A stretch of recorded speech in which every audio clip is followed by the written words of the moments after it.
იუსტიციის სამინისტროს გენერალურმა ინსპექციამ 6 პირი დააკავა. ისინი ხელვაჩაურის რაიონში მიწის აზომვითი კომპანიების წარმომადგენლები არიან. ამ დროისთვის პასუხისგებაში 3 პირია მიცემული, საქმეში კი 45 ადამიანი ფიგურირებს. უწყებაში განხორციელებულ დაკავებებზე განცხადება გააკეთა იუსტიციის მინისტრმა. თეატრო ლუკიანის თქმით, არ არის გამორიცხული საქმეთან დაკავშირებით სხვა პირების პასუხისმგებლობის საკითხიც დადგეს. საამზომელო კომპანიების წარმომადგენლები ფულადის სარგებლის მიღების სანაცვლოდ ამზადებდნენ ყალბს საკადასტრო აზომვით ნახაზებს მდინარე ჭოროხის და აწარისწყლის კალაპოტებში მდებარე სახელმწიფოს კუთვნილ მიწებზე. ყალბ ნახაზებზე ასახული მიწის ნაკვეთების მოქალაქეების პირად სარგებლობაში არსებობის ფაქტს უკანონოდ ადასტურებდნენ ადგილობრივი რწმუნებულები.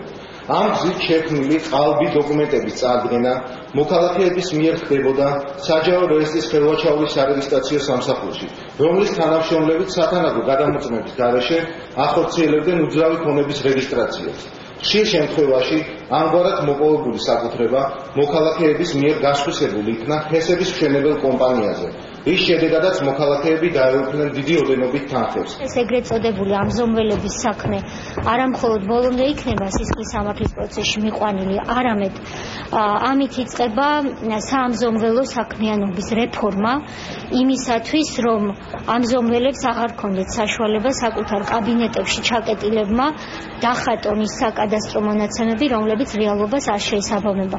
ჩვენ მომავალ კვირაში შემოგთავაზებთ იმ ახალ წესებს, რომელთა მიხედვითაც ამიერიდან ამზომველებმა უნდა იმუშაონ საქართველოში იმისთვის, რომ საკუთრების უფლება იყოს დაცული.